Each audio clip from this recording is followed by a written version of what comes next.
This is Sneaker Gearz. My name is Levi. Back at you with the performance gears.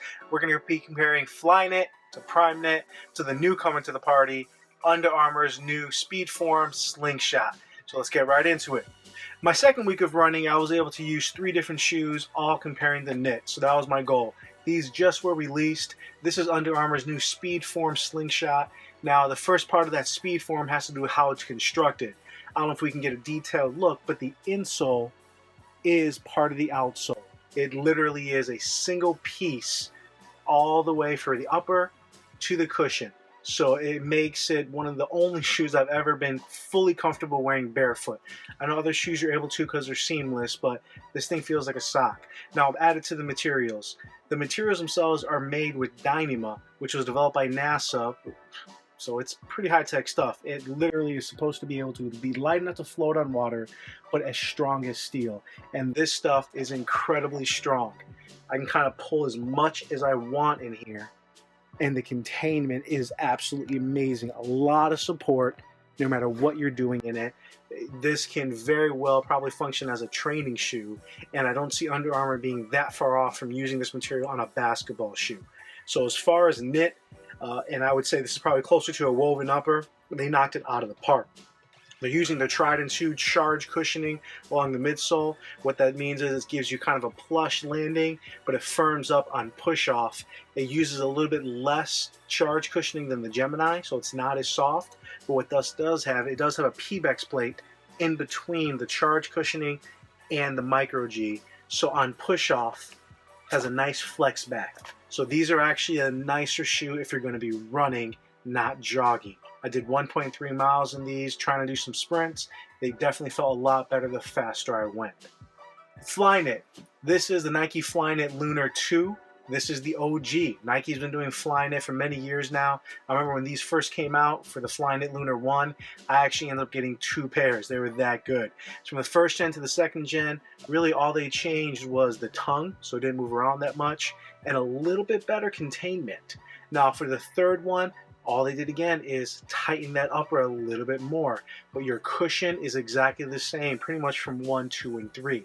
So the biggest deal, I would say, downfall is lunar cushioning does give out on you. So generally you want a running shoe to last you 400 to 500 miles. I would probably recommend using this shoe no more than probably closer to 250 to 350. If you're a lighter runner, this may last you longer. Obviously it depends on the surfaces and how you run. Overall though, very plush, a little bit of bounce back, not much. It does feel light on foot, but actually in today's age, with the new Lunar Upper coming out and a lot of the competitors, this is becoming more of a heavy shoe. If you are looking for a good runner though, these are available, getting a lot cheaper, both the Flyknit Lunar 2 or the 3 with the new shoes coming out. The Pure Boost ZG by Adidas also was just released. Pure Boost means this technically is more of a casual shoe, whereas their Ultra Boost line is more of the runner. Now, they did add a little better heel cup they did on the original Pure Boost, not as sturdy as what's on the Ultra Boost. They add a little bit better containment than what's on the regular Pure Boost. Again, not that rigid cage just on the Ultra Boost, but still does a decent job. The biggest difference is going to be the cushioning. Whereas the Ultra Boost probably has 30% more boost, what they do with this guy is they added an EVA layer underneath that also doubles as your outsole. So that does 2 things. One, it's going to limit the longevity of this. I have no idea how long this is going to last. As I push in here, you can tell it is very plush, gives a lot. And now on the plus side of that, the cushioning on this is phenomenal. This is the best cushion shoe I've ever run in. I would almost say this is more comfortable than the Ultra Boost, but that is going to depend on your running style and your speed. The difference being the Ultra Boost is going to almost act like a trapeze. You're going to go down, you're going to be able to push off the ground, and once you push off and you feel the ground, the Ultra Boost actually almost propels you back up. This, as you go back down, you don't feel the ground, you feel that EVA where it's this nice cushy landing and it pushes you back up, just maybe not as aggressive. So for my running style, this was incredible. The Primeknit itself, this is a little bit tighter knit than what's used on the Flyknit.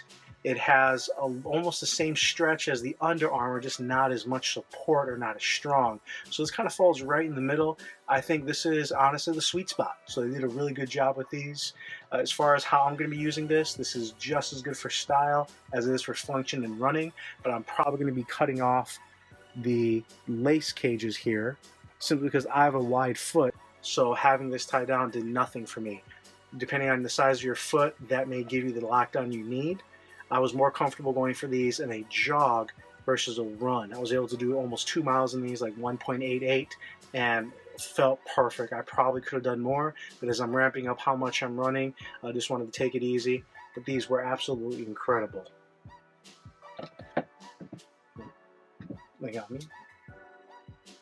Overall, second week felt really good. If you guys are following me on Instagram, I do post what shoes I'm wearing, what I'm doing for that day. We appreciate you guys. Please follow us on Instagram and Twitter. Comment, like, subscribe, and thank you for your support. We'll talk to you guys later.